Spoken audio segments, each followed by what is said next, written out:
Well, good morning. My name is Charles Powell and I'm the director of the Elcano Royal Institute. And I'm very honored to have with me today my good friend and colleague, José Areilza, who is a law professor at ESADE Business School and a research fellow here at Elcano Royal Institute. And we have recently published a working paper of his with the title, A Tale of Two Cities, the Next European Utopia. And I would like to ask him a little about this essay that he's written. I'm very pleased that he's made this reference to Dickens's novel, whose opening lines are, I think, always relevant, particularly to our current European situation. And let me remind you of what those opening lines are. It was the best of times, it was the worst of times. It was the age of wisdom, it was the age of foolishness. It was the epoch of belief, it was the epoch of incredulity. It was the season of light, it was the season of darkness. It was the spring of hope, it was the winter of despair. We had everything before us, we had nothing before us. We were all going direct to heaven, we were all going direct the other way. These are ominous words, José. Thank you very much for being with us. Thank you. They're also beautiful words. They're beautiful words. And how relevant are they to our European conundrum today? As I explained in my working paper, what I try to do is to create a narrative about European integration as a whole. So I use the metaphor of two cities. Mm-hmm. The first city, the first utopia, has been already completed. Around the beginning of the 21st century, all objectives that were put forward in the 50s as the guidelines, as the telos of European integration, mm-hmm. were fully achieved. Peace, shared prosperity, a new discourse of civilized intercourse between member states. And the big challenge was, and especially now in the midst of a still serious economic crisis, is how do we relaunch? How do we define what is the next city, what is the next utopia? Mm-hmm. So European integration has new meaning, has new objectives, and in my paper I argue that we need to do so urgently, but we also need to think differently about the nature of European integration in the future. Let me go back to one of the issues that you discuss in the essay, which is the whole question of European democracy. Mm-hmm. How do we build this new European democracy? The cliche, the standard complaint is that there's no European demos, therefore this is traditionally regarded as an obstacle. How do we move away from that limitation? Or how do we live with it? How do we incorporate it into this new narrative? I prefer the idea of living with it. I don't think we need to create an artificial European demos, it would backfire. What we need to do is to make fully compatible the idea of vibrant national democracies, mm-hmm. and a renewed way of decision making that is more democratic at the European level. So we need to export to this European level notions of representation, of accountability, of transparency that are more developed at the national level than at the European one. We don't need to reinvent the wheel, mm-hmm. and we don't need to think of the European Union as a future state, and neither should we use the F word to define the European Union. It doesn't need to be a federation, but it mm-hmm. has to be a more representative, accountable union. There are ways to do that without treaty reform, but also in the next round of treaty revision. And how confident are you that now that we find ourselves at the beginning of this new institutional cycle with a new commission, a new council president, etc., is this something that's on their agenda, do you think, a new parliament as well? Are they truly, do you think, willing and able to come to grips with this challenge? Hard to tell, because as you well know, the discussion about political union that was part of the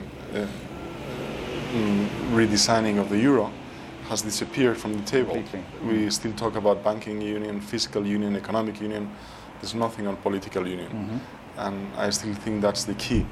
The shift in European integration needs to be rather serious. We need to move from an elitist project, which was fully justified in terms of history, of also national democracy, creating prosperity, creating peace, to a system in which, of course, elites are fully involved, but within a much more democratic framework. And the last years, what we have seen is a return to the old ways, to exceptional decisions by not really exceptional leaders, but by very few leaders making calls on huge problems like the sustainability of our welfare state, of our single currency, of public policies. That is justified because of the emergency of saving the euro, but we need to switch back to discussion about democracy and not just trust the old-fashioned elites. My concern in all of this is that now that we are gradually emerging from the economic crisis, a lot of people seem to be thinking that it's business as usual. Exactly. And of course we can't really afford to think that way. How can we engage our populations, though, in helping our leaders to change their mindset? How can we mobilize public opinion in favor or in defense of this kind of new narrative and new vision? What can we offer them ultimately? Well, the dilemma is policies are being decided at the European level, but politics often do not influence the content of those policies. So we need to bridge that gap.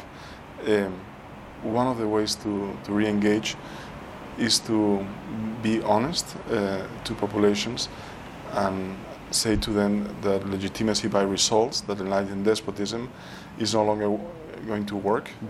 This is a much more diverse and problematic union where there will be more often winners and losers. So we need to resort to other sources of legitimacy, not just results, but also a fair process, also building a European identity that is compatible with national identity. I think the new generation has no problem feeling strongly European at the same time that they're, like myself, Basque, Spanish, and agnostic about soccer. So they're much more open to this cosmopolitan idea of multiple identities, and they don't have to choose between the national level and the European level. And we should, especially work with the new generations to build that political discourse. One of the things you raise in your essay, and that has been a concern of yours for some time, is Europe's inability to perform effectively as a global actor. In the bad old days, in the 80s and the 90s, perhaps we could afford not to be an effective global actor, but nowadays this is suicidal. And yet again, in this area, we don't seem to be making very significant progress. What specifically do you propose in your essay to address this deficit? I try to be very realistic. I don't think we can envisage an exclusive foreign and security policy at the European level in the medium term. What we need is to coordinate better national foreign and security policies with a European one. We also need to make sure that foreign policy is on an area that is outside democratic debate. It's the perfect area for old-fashioned elitism. And that will also backfire because citizens today want to understand why we need to be very serious with Russia or what are the threats in Northern Africa, and not just because experts make those calls. It's because our way of life, our values are really at risk.